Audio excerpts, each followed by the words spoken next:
نبدأ ببسم الله والحمد لله والصلاة والسلام على سيدنا رسول الله.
النهاردة قصة ممثل موهوب بجد، وشفنا معاه محطات صعبة قلبت حياته، وقصة السجن اللي دمرت مستقبله الفني، وكمان سر الحادثة اللي أنهت حياة أخوه الغالي في ظروف صعبة جدا. يا ريت كلنا نصلي على النبي عليه أفضل الصلاة والسلام في البداية، ونبدأ مع بعض حكاية أحمد عزمي. أحمد عزمي مولود سنة 1972، وبدأ مشواره وهو طفل عنده حوالي 11 سنة في الإذاعة، وده بمساعدة قريبه المخرج الإذاعي المعروف. وشفنا وشه في البرلمان الصغير كمان، ومسلسل بوجي وطمطم، ونشرة أخبار الأطفال، وغيرها من برامج المواهب اللي قدمها. وبعدها دخل تمثيل وهو لسه صغير، وقدم أدوار بطولة وهو في بداياته. وقتها المخرج جلال الشرقاوي أعجب بيه، وقال له لازم تدخل معهد فنون مسرحية أول ما تخلص الثانوية العامة فوراً. وفعلاً أحمد سمع النصيحة وقدم هناك، وكان شاطر جداً في اللغة العربية. وهو لسه طالب عنده 18 سنة، المخرج العالمي يوسف شاهين كان بيدور على شاب ملامحه طفولية وشكله هادي عشان يمثل في فيلم الأبواب المغلقة. وفعلاً وقع الاختيار على أحمد عزمي، والدور ده جاب له جايزة أحسن ممثل، وفتح له أبواب الشهرة عند كل المنتجين. وشارك بعدها في فيلم المدينة المشهور، وبدأت خطواته تزيد في عالم الفن لحد ما كسر الدنيا في مسلسل عباس مع النجم الكبير يحيى الفخراني طبعاً، واللي كان انطلاقة قوية لنجوميته وقتها. وقدم بعدها أعمال علمت مع الناس زي يتربى في عزه، والعميل 100، والزمهلوية، وقبلات مسروقة، وأفلام تانية كتير زي أحاسيس وعزبة آدم ووش سجون. أعمال خلت اسمه سابق سنه بكتير، والناس كانت متوقعة له مستقبل عظيم لأنه كان بيتقن كل الأدوار الصعبة.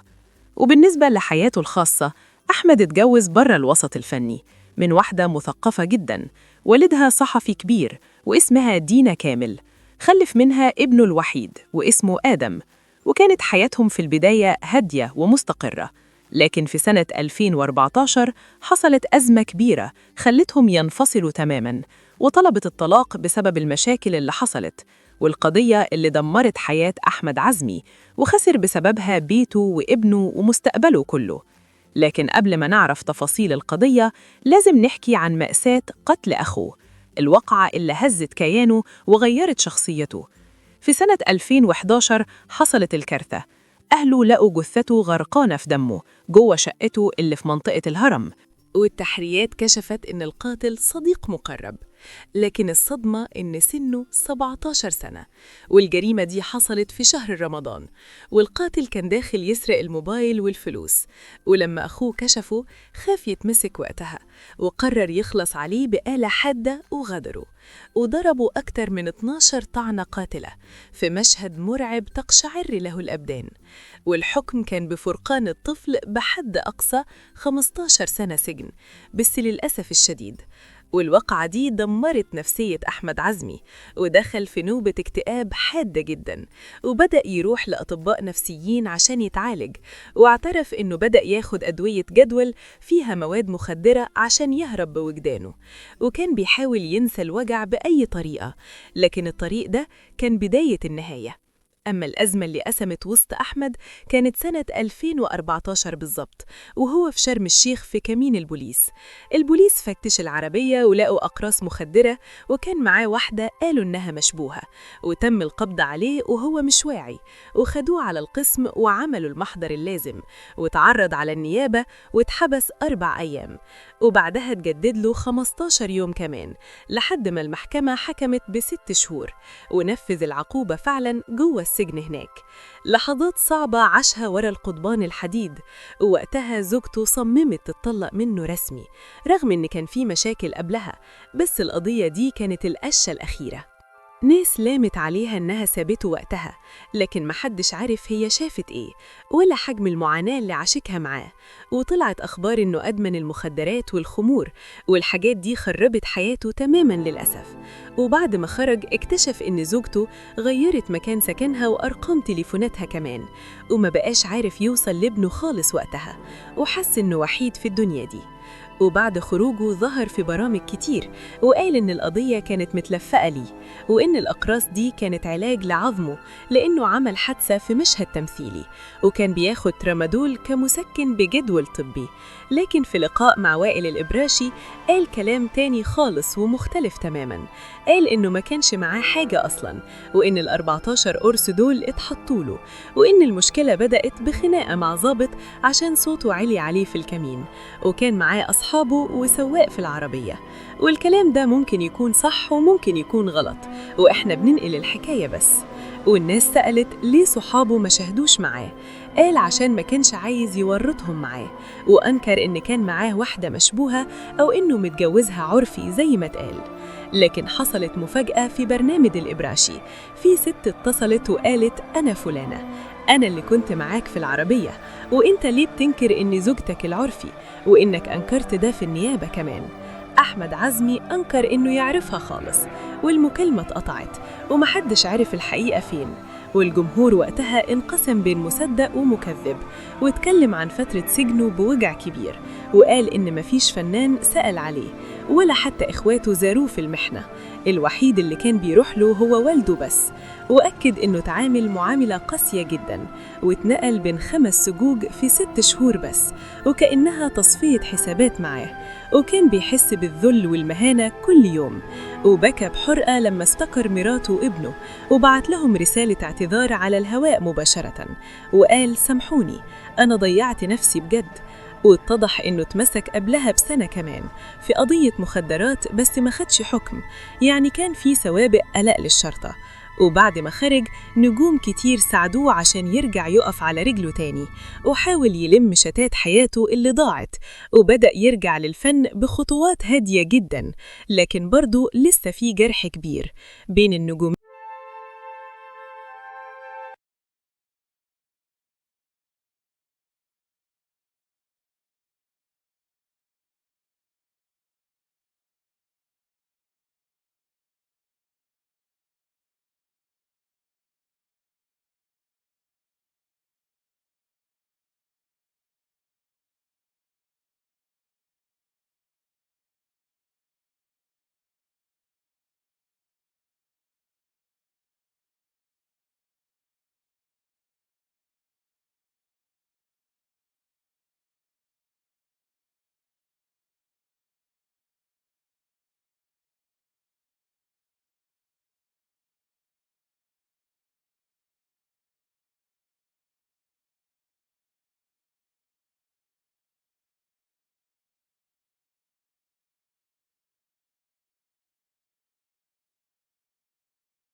المحرومية والوجع وقضبان السجن المر. دي كانت رحلة أحمد عزمي الصعبة اللي بيتعلم منها أي حد بيسمعها، إن الغلطة الواحدة ممكن تدمر العمر بجد وتخسرك أغلى الناس اللي حواليك فعلا. ربنا يسترها علينا وعليكوا دايما يا رب. تحياتي ليكوا ولينا لقاء جديد دايما.